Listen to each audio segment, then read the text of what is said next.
Hello guys, good morning, welcome back to channel. कैसे हो आप सभी? मैं भी गाइज ठीक हूँ और फिलहाल तो कृषि बाबू को लेकर के गोद में नाश्ता वगैरह कर रही हूँ सुबह का। आप लोगों पूछे थे कि आप क्या फिर पोस्टमार्टम में खा रहे हो सुबह से लेकर रात तक। चलो आज आप लोगों से ये शेयर करते हैं। तो अभी सबसे पहले सुबह तो मैं लेती हूँ मेथी सौंफ का पानी, वो मैं पी चुकी हूँ सुबह 5 बजे ही। और फिलहाल अभी मैं लूँगी अजवाइन का पानी, इसे खौला करके मम्मी देती है। जब ये ठंडा हो जाता है थोड़ा तब मैं पीती हूँ। और इसके बाद मैं खाती हूँ सौंठ अदरक और गुड़ का बनता है, इसमें आप ड्राई फ्रूट्स भी ऐड कर सकते हो, तो ये मैं खाती हूँ। और इसके बाद कुछ फ्रूट्स खा लेती हूँ। पपाया तो मैं रेगुलर ही खाती हूँ, मतलब डेली का है पपाया के साथ कुछ एप्पल और अनार हो गए, तो ये सब मैं खाती हूँ। और साथ ही मैं ओट्स खाती हूँ। ओट्स मिल्क बढ़ाने में बहुत मदद करता है, तो ये भी मैं डेली ही खाती हूँ। तो ये तो गैस सुबह का नाश्ता हुआ। और इसके बाद मैं रोटी वगैरह खाती हूँ एक टाइम, और चावल दोपहर में कभी खा लिया तो कभी खा लिया, और फिर रात में रोटी चलता है। और खाना सिंपल सा ही रहता है, ज़्यादा तेल मसाला ऐसा कुछ नहीं रहता है। ज़्यादा तेल मसाले से ना बेबी को गैस बन सकता है, तो इसलिए मैं अवॉइड करती हूँ। और मेडिसिन की बात करूँ तो सुबह नाश्ते के साथ आयरन चलते हैं, और इसके बाद दोपहर कैल्शियम चलता है, और फिर रात में आयरन चलता है। और साथ ही मैं हमेशा कोशिश करती हूँ कि अपने आप को हाइड्रेट रखूँ, तो मैं 3 से 4 लीटर पानी पी लेती हूँ, और साथ ही मैं दूध भी लेती हूँ, तो ये हो जाता है। मैं खुद खाना पीना खाकर क्रिसु बेबी को भी फीड करवा दी। और अब बारी है इसके मेडिसिन की, तो इसको मैं विटामिन D3 का ये ओरल सॉल्यूशन देती हूँ। ये मैं 1 ml इसको देती हूँ डेली दोपहर के टाइम में। आज तो हमारे इधर गाइस बारिश ही खत्म नहीं हो रही है, पूरे दिन बारिश हुई है। फौजी साहब कल ही पनीर जमा करके रखे थे, तो बनाना तो मुझे ही था, क्योंकि इनको मेरे ही हाथ का पसंद आता है। तो मैं आ गई स्नान वगैरह करके सीधे किचन में, और आज मैं थोड़ा अलग तरीके से भी बना रही हूँ, तो चलिए आप सभी से भी शेयर करती हूँ। तो यहाँ मैं गाइस कैप्सिकम, पनीर, टोमेटो और प्याज को चौकोर साइज में काट ली हूँ। टोमेटो के जो बीज होते हैं उसको मैं निकाल दी हूँ, और ऐसे ही सिंपल सा काट ली हूँ चौकोर साइज में।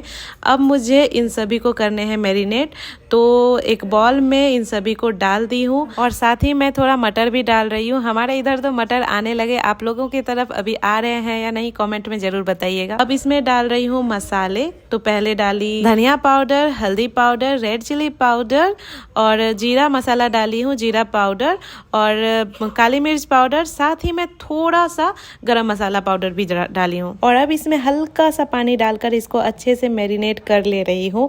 और नमक मैं डालना भूल गई थी, तो अभी डाल रही हूँ। ऐसे आप नहीं भी डाल सकते हो, नमक डाल देने से ना जो वेजीज हम डाले थे वो पानी छोड़ देता है, तो ये ऑप्शनल है, बाद में भी हम डाल सकते हैं। तो पहले डाल दी, और इसको 10 मिनट ऐसे ही छोड़ करके अब मैं इसको करूँगी थोड़ा फ्राई। तो कढ़ाई में ले ली हूँ थोड़ा ऑयल, और ये सारे मैं इसमें डाल दी, और अब इसे अच्छे से मीडियम फ्लेम पर फ्राई करूंगी। आप लोग सोचोगे मैं इतना तेल मसाला वाला सब्जी कैसे खा सकती हूँ? अभी मेरे डिलीवरी के तो 1 महीने भी नहीं हुए हैं, तो गाइस मैं ये सब्जी नहीं खाऊंगी। ज़्यादा से ज़्यादा मैं 1-2 पनीर उठाकर खा लूंगी, वही बहुत है मेरे लिए। मम्मी अलग से खाना बना देती है, दाल तो मसूर का डेली 2-2 टाइम बना देती है मम्मी।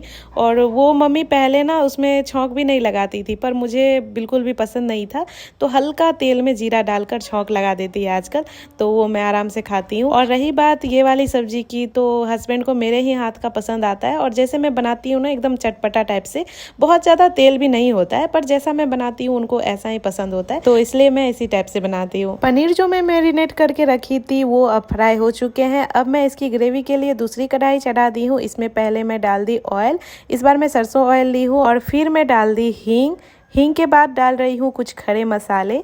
जब ये सारे पक गए तो इसमें डाल दी प्याज को अच्छे से भून लेना है। तो यहाँ प्याज हल्का गोल्डन हो गया था, तो इसमें यहाँ प्याज हल्का गोल्डन हो गया था, तो इसमें मैं डाल दी अदरक लहसुन का पेस्ट। अब इन दोनों को अच्छे से पका लेना है। और अब गाइस ये अच्छे से पक चुके हैं, तो इसमें मैं डाल दी टोमेटो प्योरे। टोमेटो को मैं जब पीस रही थी ना, उस वक्त मैं इसमें हल्का जीरा भी डाली थी। टोमेटो प्योरे डालकर मैं इनको थोड़ी देर चलाई। और अब इसमें जा रहा है कुछ मसाले, जिसमें है धनिया पाउडर, हल्दी powder, red chilli powder, Kashmiri chilli powder, जीरा पाउडर, और अभी ग्रेवी के में भी थोड़ा नमक जाएगा, तो मैं थोड़ा ही नमक इसमें डाली। नमक ऐसे मैं पहले भी डाल दी हूँ। मसाले को भी टोमेटो प्यूरे के साथ अच्छे से चलाकर अब मैं इसको लो फ्लेम पर ढककर पकने देती हूँ जब तक कि मसाले अच्छे से तेल ना सेपरेट कर दे।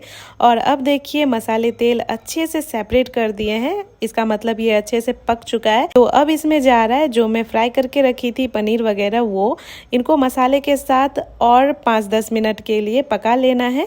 और अब ये भी अच्छे से पक चुका है। तो अब इसमें मैं डाल रही हूँ ग्रेवी के लिए पानी और अब इसके खौलने तक इसको ढककर पकने देती हूँ। और अब ये गैस खौलने लगा है, ऑलमोस्ट बन ही चुका है। तो अब मैं इसमें डाल रही हूँ थोड़ा गरम मसाला। ऐसे मैं गरम मसाला मैरिनेट करने वक्त भी डाली थी और खड़े गरम मसाला भी डाली थी, तो अभी मैं थोड़ा ही डाली हूँ। और साथ ही जा रहा है खूब सारा धनिया पत्ती। और अब गाइस पनीर हमारा रेडी है। किचन का काम हुआ मेरा खत्म। मैं तो बहुत ज़्यादा थक भी गई। ऐसे मैं कोई काम करती हूँ ना, बहुत ज़्यादा थक जाती हूँ, तो मैं जल्दी नहीं करती और मुझे करने भी नहीं देती है मम्मी खुद ही सारा काम संभालती है। और फौजी साहब के जाने का भी अभी टाइम हो गया था, तो मैं इनके लिए खाना लगा भी दी। आज मम्मी जीरा राइस बनाई थी और मैं बस ये बनाई थी। मैं गई क्रिसु बेबी के लिए ये वाला डायपर मंगवाई थी। ये मुझे 800 का 5 पड़ा था, 806 का 5 पड़ा था। और इसको ना मैं 4-5 दिन से यूज कर रही हूँ, तब जा कर के आप लोगों को रिव्यू दे रही हूँ। मैं इस बार सोच ली थी कि अगर ये अच्छा वर्क करता है तभी मैं बताऊँगी वीडियो में, नहीं तो ऐसे मैं नहीं बताऊँगी। तो ये मैं गई 4-5 दिन से यूज़ कर रही हूँ और बिल्कुल भी पी लीक नहीं करते हैं। और जब ये पॉटी करता है तो इसके बाद मैं चेंज कर देती हूँ। और इसमें ना पी लीक नहीं करते हैं। मैं बहुत ज़्यादा डाउट में थी कौन सा लूँ, कौन से ब्रांड का लूँ, तो ये मैं लव लैब का मंगवाई हूँ। इसमें भी नेगेटिव रिव्यू मैं देखी थी, पर हो जाता है ना कि अगर 10 पॉजिटिव रिव्यू आए और एक भी नेगेटिव रिव्यू आए तो बहुत ज़्यादा मतलब ये हो जाता है ना कि लूँ या ना लूँ। तो मैं भी यही सोच रही थी, मैं भी ऐसे ही डरते डरते ही मंगवाई थी कि पता नहीं, देखती हूँ काम करेगा तो काम करेगा। तो मुझे तो ये बहुत पसंद आया। और नॉर्मल डायपर से तो बहुत ही अच्छा है। वो उसमें केमिकल होते हैं और वो प्लास्टिक का भी बना होता है। जब से इसका जन्म हुआ है तब से मैं वही यूज कर रही थी और मैं सोच रही थी कैसे इसको डायपर फ्री रखूं। ऐसे थोड़ी देर के लिए मैं डायपर फ्री रखती थी, पर उतना भी नहीं ना, क्योंकि इधर का मौसम ही ऐसा है, बहुत ठंडा है। हम लोग तो ब्लैंकेट ओढ़ करके रहते हैं अभी। तो यही हो रहा था, अगर मैं डायपर फ्री रखती तो फिर बेड भीग जाता, तो नहीं होता था। इसलिए मैं नॉर्मल डायपर जो आता है हगीज और पैम्पर का, वही यूज कर रही थी उसके लिए। और उससे ना रैशेस भी हो गए थे उसके, तो इसलिए मैं ये वाला मंगवाई। इसमें ना प्रिंटेड ये भी है ना, तो मुझे बहुत अच्छा लगा। कलर भी बहुत अच्छा है। और आपको ये बटन जो जितना दिख रहा है ना, इससे आप इसके साइज बढ़ा भी सकते हैं, घटा भी सकते हैं। ये 0 से 3 साल तक के बच्चे के लिए है। तो ये अभी तो मेरा बेबी छोटा है ना, तो मैं यहाँ का बटन ऐसे अगर यहाँ लगा दूँ, देखो ऐसे मैं ना बैक कैमरा करके बताऊंगी। अभी फ़िलहाल तो मैं ऐसे दिखाती हूँ। एक ये वाला है, एक ये ग्रीन में है, और एक ये है स्काई ग्रीन में, और एक है ये वाला, और एक है ये वाला। तो टोटल 5 है। तो मुझे तो गैस बहुत पसंद आया, इसलिए मैं इसके रिव्यू दे रही हूँ। और ये मुझे लगता है कि अफोर्डेबल भी है, क्योंकि वो डायपर तो बहुत महंगे आते हैं। ऐसे मुझे तो फिर भी सस्ते हो जाते हैं, क्योंकि मैं कैंटीन से मंगाती हूँ तो वहाँ हाफ प्राइस में हो जाता है। पर बात यहाँ पैसों की नहीं है, बात ये भी है कि वो वाला डायपर प्लास्टिक का होता है और उसमें बहुत सारे केमिकल्स होते हैं, तो उससे रैशेस होते हैं, वो स्किन फ्रेंडली भी नहीं है। तो इसलिए मुझे ये डायपर जहाँ तक है सही लग रहा है। आप लोग भी मंगवा सकते हो, मैं टैग कर दूंगी, अगर आपको चाहिए तो आप वहाँ से ले सकते हो। बच्चे को बर्फ दिलाना सच में बहुत मुश्किल है। कभी कभी तो इतना जल्दी लेता ही नहीं है। कभी कभी ऐसा भी होता है कि कंधे पर लेते ही एकदम से बर्फ कर देता है, और कभी कभी बहुत टाइम लग जाते हैं। तो मैं कभी ये कंधा कभी वो कंधा बदलती रहती हूँ, पर बर्फ मैं करवा कर ही छोड़ती हूँ। इसके पापा भी कभी कभी करते हैं, और मैं तो ऐसा होता है कि मैं जब तक ये बर्फ ना करे तब तक मैं छोड़ती ही नहीं हूँ, चाहे कंधे पर मुझे 10 मिनट के लिए रखना पड़े या 15 मिनट के लिए। और सही भी है, ये करवाना ही चाहिए। बच्चे को गैस नहीं बनेगी और वोमिटिंग वगैरह जो होता है ना, वो भी नहीं होता है। इसको अच्छे से जब बर्फ दिलवा दी तो इसके पापा ले लिए। अब बारी है इन दोनों की खेलने की। तो ये दोनों अभी ऐसे ही गोदी में ये इसके खेलता है और ये बहुत इंजॉय करता है अपने पापा के साथ। कुछ ही देर में ये पॉटी कर दिया तो मम्मी और फौजी साहब दोनों चेंज कर रहे हैं इसके। और अब बारी है इसके टमी टाइम की। तो ये अपने पापा के पेट पर ऐसे ही लेटे रहता है, जब तक इसको लेटा लो तब तक ये लेटेगा मजे से। तो टमी टाइम हम लोग ऐसे ही करते हैं, कभी मैं अपने पेट पर ले लेती हूँ, मैं तो अधिक कम ही लेती हूँ, इसके पापा ही ये काम करते हैं, इनका ही ये काम है टमी टाइम देना। सुबह मैं गाइस ड्राई फ्रूट नहीं ले पाई थी, ऐसे मैं नाश्ते से पहले ही खाती हूँ, तो अभी मैं दूध के साथ खाऊंगी। अभी तो ऐसे शाम हो गई है। ड्राई फ्रूट्स भी ब्रेस्ट फीडिंग के दौरान खाने ही चाहिए, इससे भी मिल्क बहुत बढ़ते हैं और इसमें सारे जरूरी पोषक तत्व मिल जाते हैं। अभी मैं इसका मिल्क शेक बनाकर पीऊंगी। तो ग्राइंडर जार में ये सारे डाल दी और फिर इसमें डाल दी दूध और अब इसको अच्छे से ग्राइंड कर ले रही हूँ। बस अब ये हो गया है। इसमें थोड़ा ओट्स भी मिला सकते हैं, इससे और भी ज्यादा ये हेल्दी हो जाता है। ऐसे ये भी काफी है। आज घर में सभी को खाने का मन था पूरी, खासकर फौजी साहब को पूरा मन था पूरी खाने का। वो तो दिन में ही बोल रहे थे, पर मम्मी जीरा राइस बना दी थी, तो अभी मम्मी आटा लगा दी थी और नीचे मम्मी बैठ करके बेल रही थी और मैं बस तलते जा रही हूँ।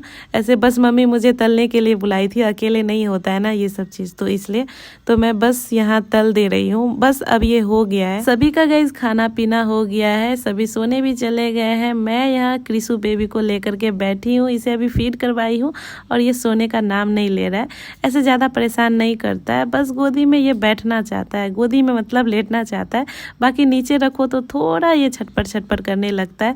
तो मैं अभी इसे लेकर के बैठी हूँ। ऐसे मेरी हेल्प के लिए मम्मी भी है और फौजी साहब तो रहते ही है बगल में। ऐसे इनकी ड्यूटी भी रहती है, पर फिर भी ये हमेशा संभालने के लिए तैयार रहते हैं। कभी भी ये नहीं बोलते हाँ आप ही करो। मुझे लगता है कि ऐसे बहुत कम ही मेल जो होते होंगे, ऐसे बहुत कम ही लोग करते होंगे, नहीं तो सारा कुछ तो माँ को ही देखना पड़ता है। मुझे जहाँ तक लगता है बहुत कम ही लोग होते हैं जो बच्चे को संभालते हैं। मेरी भी अभी न्यू डिलीवरी हुई है, तो मुझे बैठने में थोड़ी प्रॉब्लम होती है। जब बहुत ज़्यादा प्रॉब्लम होने लगती है तभी मैं किसी का हेल्प भी लेती हूँ, नहीं तो इनको तो मैं जल्दी जगाना नहीं चाहती क्योंकि ड्यूटी रहती है और मम्मी भी पूरा दिन परेशान ही रहती है, तो इसलिए भी मैं ही संभालती हूँ अधिकतर रात में। आप लोग गाइस बेबी के फेस रिवील के बारे में भी पूछ रहे थे, तो मैं अगले वीडियो में जरूर फेस रिवील करूंगी, तब इसका 1 महीना हो जाएगा पूरा। तो गाइस चलिए व्लॉग में कर रही हूँ यही एंड। तब तक अपना ख्याल रखना, bye bye, take care, Radhe Radhe.